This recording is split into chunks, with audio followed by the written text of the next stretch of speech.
ನೀವು ಗ್ಯಾರಂಟಿಗಳು ಕೊಟ್ರಿ, ಆದರೆ ಸಾಲ ಕೂಡ ಅಷ್ಟೇ ಹೆಚ್ಚಳ ಮಾಡಿಬಿಟ್ರಿ.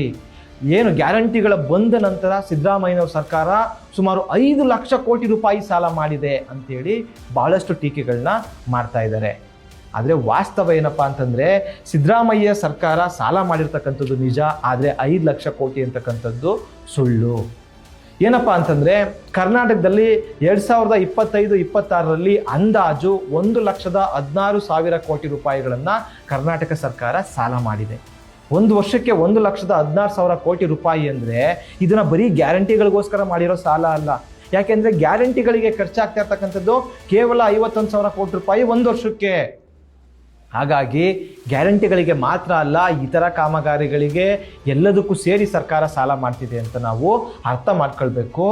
ಎರಡನೇದಾಗಿ, ನಮ್ಮ ರಾಜ್ಯದ ಸಾಲ ಎಷ್ಟಿರಬೇಕು, ಎಷ್ಟು ಮೀರಬಾರ್ದು ಅಂತಂದಲಿಕ್ಕೆ ಒಂದು ನಿಯಮ ಇದೆ. ಅದನ್ನು ಫಿಸ್ಕಲ್ ಡಿಫಿಸಿಟ್ ಅಂತ ಕರೀತಾರೆ. ಆ ರೀತಿ ನೋಡೋದಾದರೆ ಕರ್ನಾಟಕದ ಫಿಸ್ಕಲ್ ಡಿಫಿಸಿಟು 2.9 2.95% ಇದೆ. ಅದು 3% ಒಳಗಡೆ ಇರಬೇಕು. GSDP ಅಂತ ಕರಿತೀವಲ್ಲ, ಗ್ರಾಸ್ ಸ್ಟೇಟ್ ಡೊಮೆಸ್ಟಿಕ್ ಪ್ರಾಡಕ್ಟ್, ಅದ್ರ ಒಳಗಡೆ ಅದು ಫಿಸ್ಕಲ್ ರೆಸ್ಪಾನ್ಸಿಬಿಲಿಟಿ ಆ್ಯಕ್ಟ್ ಪ್ರಕಾರ 3%ಗಿಂತ ಒಳಗಡೆ ಇರಬೇಕು ಅಂತ ಹೇಳ್ತದೆ. ನಮ್ಮ ಕರ್ನಾಟಕದ 2.9% ಇದೆ, 3% ಒಳಗಡೆ ಇದೆ ಅಂತಂದರೆ ಇದು ನಿಯಂತ್ರಣದಲ್ಲಿದೆ ಮತ್ತು ಇದನ್ನು ತೀರಿಸ್ಬೋದು ಅಂತ ನಾವು ಅರ್ಥ ಮಾಡ್ಕೊಳ್ಬೇಕು. ಆದರೆ ಕರ್ನಾಟಕದ ಸಾಲದ ಬಗ್ಗೆ ಇಷ್ಟೆಲ್ಲ ಪ್ರಶ್ನೆ ಮಾಡ್ತಕ್ಕಂಥವ್ರು ಮಾಡೋದು ಒಳ್ಳೆಯದು. ಕೇಂದ್ರ ಸರ್ಕಾರದ ಸಾಲದ ಬಗ್ಗೆ ನೀವು ಯಾಕೆ ಪ್ರಶ್ನೆ ಮಾಡಲ್ಲ? ಕೇಂದ್ರ ಸರ್ಕಾರ ಇದುವರೆಗೆ ಒಟ್ಟು 200 ಲಕ್ಷ ಕೋಟಿ ರೂಪಾಯಿಗಳನ್ನು ಸಾಲ ಮಾಡಿದೆ.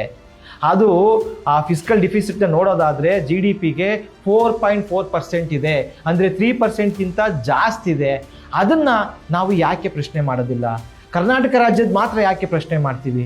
ಬಡವರಿಗೆ ಕೊಡ್ತಕ್ಕಂಥ ಗ್ಯಾರಂಟಿ ಯೋಜನೆಗಳನ್ನೇ ಯಾಕೆ ನಾವು ಟೀಕೆ ಮಾಡ್ತೀವಿ ಅಂತಕ್ಕಂಥದ್ದನ್ನ ಮನಸ್ಫೂರ್ತಿ ಬಿಟ್ಟು ಯೋಚನೆ ಮಾಡಬೇಕು ಅಂತ ನಾನು ನಿಮ್ಮಲ್ಲಿ ಮನವಿ ಮಾಡ್ತೀನಿ.